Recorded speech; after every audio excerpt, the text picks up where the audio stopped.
Il n'y a pas les risques si vous donnez les feuilles de patates douces à vos lapins.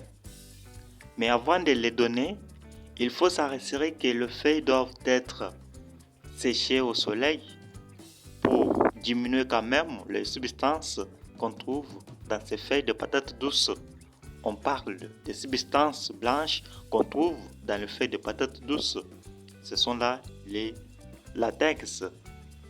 Les latex peuvent être nuisibles pour les lapéraux, mais aussi pour certains lapins. C'est pourquoi il est recommandé, avant de donner le feuille de patate douce, il faut l'exposer aux rayons solaires pour faire en sorte que le latex qui se trouve à l'intérieur puisse diminuer. Là, si vous faites ça, vos feuilles seront nécessaires à donner à vos animaux de la basse-cour, les lapins. Le feuille de patate douce contient 15% de fibres. Il est nécessaire de le donner. On peut le donner à une lapine. C'est encore recommandé en élevage de lapins. Aucun risque n'est signalé si vous donnez le feuille de patates douces à une lapine gestante. C'est encore nécessaire car dans le feuille de patates douces, on y trouve certains éléments qui peuvent assurer la croissance, mais aussi certains éléments qui peuvent faire en sorte que vos lapins soient en bonne santé. Moi, premièrement, j'ai installé ce petit champ de feuilles de patates douces juste pour nourrir mes animaux de la basse-cour. Les lapins, c'est nécessaire. J'ai déjà fait 5 mois, je donne les feuilles de patates douces à mes lapins. Je ne vais pas dire que je le donne chaque jour. Je peux faire donner même 3 fois par semaine, 4 fois par semaine, aucun risque que j'ai trouvé à mes élevages. Et vous aussi, si vous voulez vous lancer en production de lapins, utilisez le feuille de patate douce. Et avant de l'utiliser, il faut l'installer au rayon solaire pour faire en sorte que les substances blanchâtres qu'on trouve dans les feuilles de patate douce puissent diminuer. Ou bien on peut sécher le feuille de patate douce pour les stocker.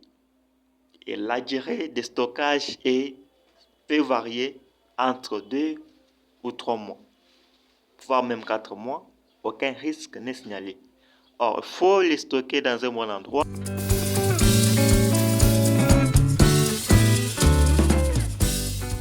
Il faut vous rassurer que les feuilles doivent être bien vertes. C'est-à-dire, elles doivent garder leur couleur verte, même quand elles sont déjà séchées au soleil. Et puis, chercher un bon endroit pour faire le stockage. On peut chercher un sac pour les conserver. Évitez que les feuilles ne contiennent plus la poussière ni les plumes des oiseaux. Il faut débarrasser tous les déchets qu'on peut y trouver. Dans l'environnement, on peut y trouver plusieurs déchets.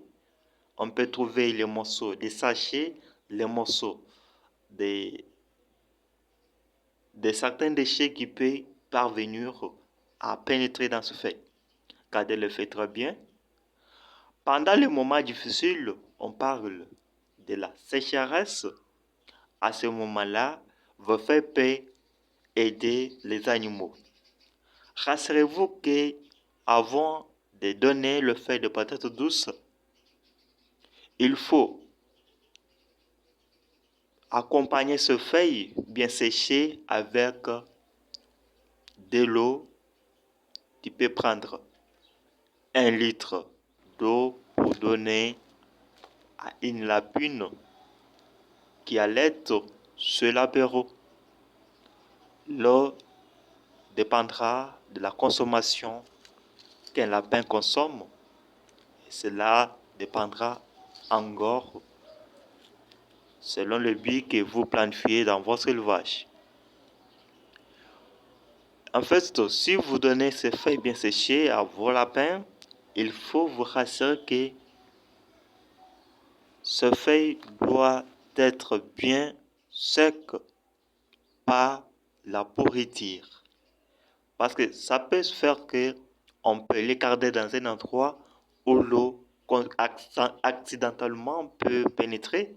C'est ce qui peut causer la pourriture. Il faut enlever de telles feuilles si vous trouvez que non, il y a la pourriture. Il faut les mettre à côté, les jeter et puis prendre seulement les feuilles qui sont en bonne santé, qui sont secs à vrai dire. Et elles doivent être accompagnées avec l'eau, j'ai déjà dit, et de l'aliment. L'aliment pour lapin, c'est juste pour garder vos animaux de la basse-cour. Parce que nous tous, nous savons que pendant la sécheresse, les animaux mangent pas très bien, mangent avec une grande difficulté. Parce que dans le fait déjà séché, il y a diminution de certains éléments. C'est pourquoi il est recommandé d'accompagner ce feuille avec l'aliment. Vous pouvez le fabriquer vous-même en prenant le maïs, le soja et d'autres choses qui peuvent composer un aliment idéal pour vos animaux de la basse-cour. C'est dans cette façon que vous pouvez bien produire et garder vos animaux en bonne santé. Parce que si on nourrit nos animaux très bien, c'est une façon de les protéger contre les maladies, contre la malnutrition. C'est juste ça. Si vous avez besoin de bien avancer en élevage, en agriculture, n'hésitez pas de vous abonner à notre chaîne YouTube. C'est ici que vous allez découvrir plein de vidéos qui vont vous aider à bien améliorer votre élevage et votre agriculture. À très bientôt.